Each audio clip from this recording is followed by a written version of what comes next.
Welcome to Omar's Story Nook, where history gets spicy, legends get a remix, and imagination runs wild. Every tale you hear is a whisper of Omar, echoing across time, culture, and the soul.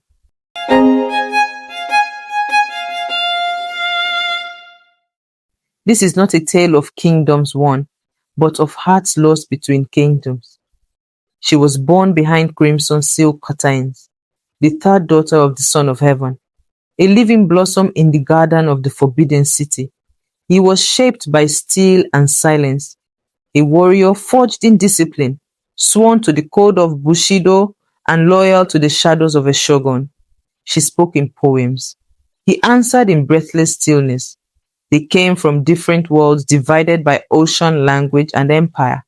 But fate, fickle and curious, led them to a single moment, a diplomatic gathering on neutral soil, a meeting of peace, a whisper of war. Their nations had long danced on the edge of hostility. Spies met under moonlight, letters dripped with ink and suspicion, treaties cracked like ancient porcelain, and in the middle, she saw him and he saw her. This is the story of a forbidden love, hidden in folds of silk and shadow, sung in secret verses, and carved into the soul of two nations that could never afford to love each other.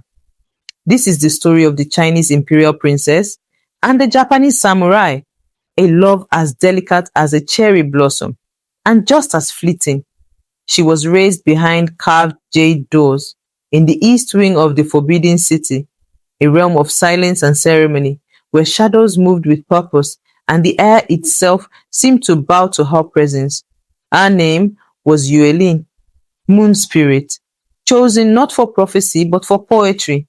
Every morning, she was dressed in embroidered robes, lotus threads stitched by handmaidens who never dared speak first.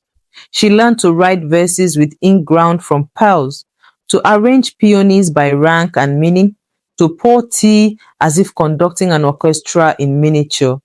She was 16, betrothed to a northern noble 30 years her senior. He was powerful. She was political currency.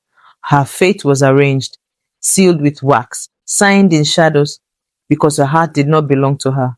It belonged to the dynasty, to alliances, to expectations carved in bronze. And yet, she dreamed. She gazed too long at the reflection of clouds in water. She traced invisible lines between stars with her finger. She whispered poems to koi fish who could not betray her secret. She imagined a life beyond those red walls, where her name was not followed by a princess, where the ink she wrote with was not censored, where the sound of her own laughter didn't need permission. Then came a rare duty, a diplomatic mission to the border province of Haishan. 10 days to accompany the imperial court delegation to a neutral territory for trade negotiations with emissaries from Japan. She was chosen to observe, to smile when told, to be ornamental. But in that incense-filled hall, she saw something more than scrolls and suspicion. She saw him, a samurai, standing so still he seemed part of the marble itself. His armor dark as ink, his eyes cast downward, yet burning with quiet fire. And in that stillness, her world shifted. He was not a daimyo, not even a general, but in the ranks of the Shogunate's entourage, he stood like stone. His name was Hoshiro, Star Son, a second son, born not to rule, but to serve.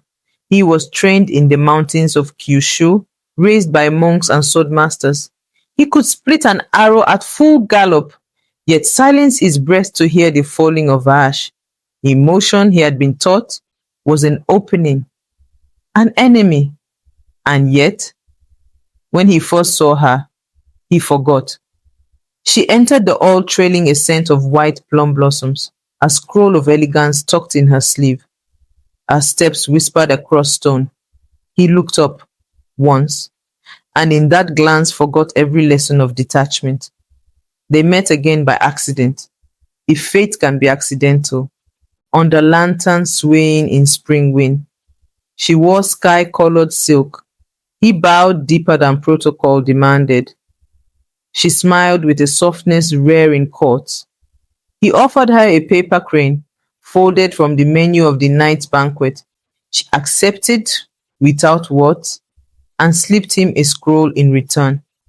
A poem in delicate ink. To bloom in winter is to love beyond season.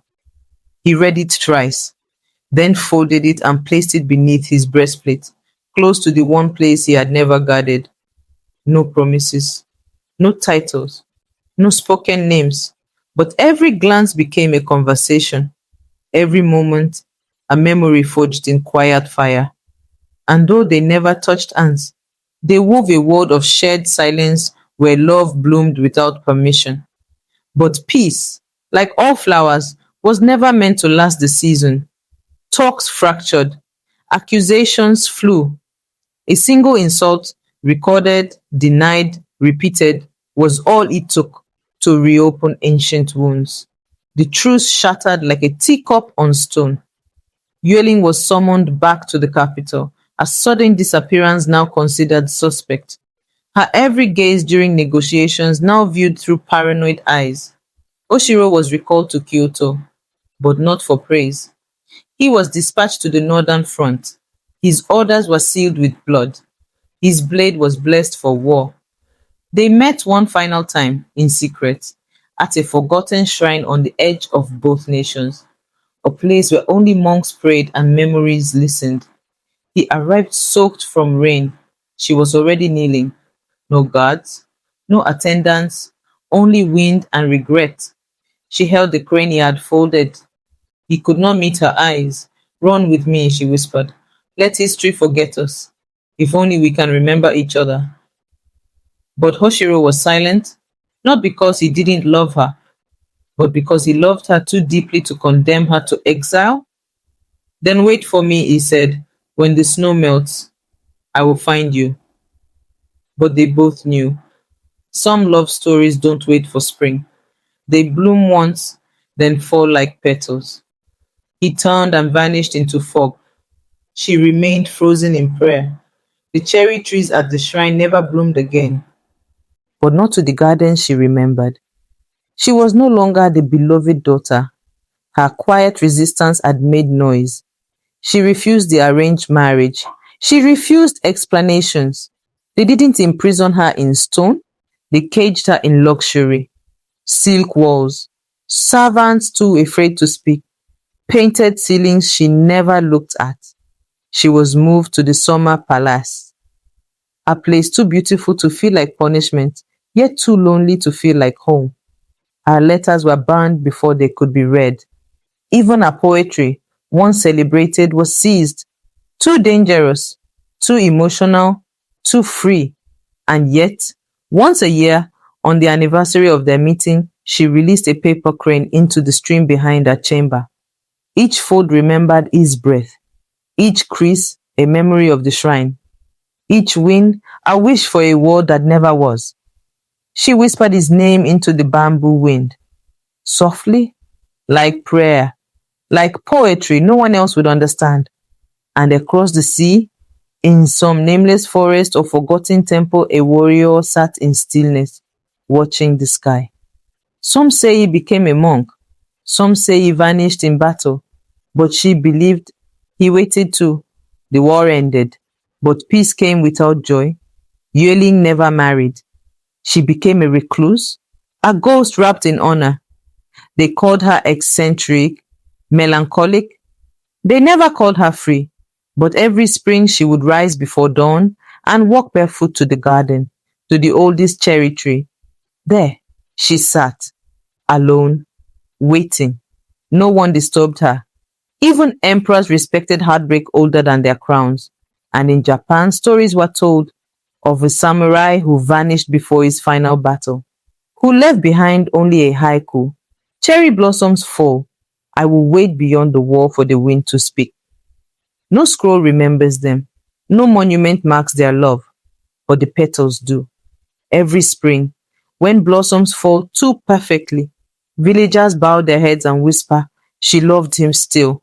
and he never stopped returning in the petals. Some love stories never find their ending in scrolls, only in seasons in silence, in the falling of petals no one dares to sweep away. Until the next whispers of Oma, stay listening.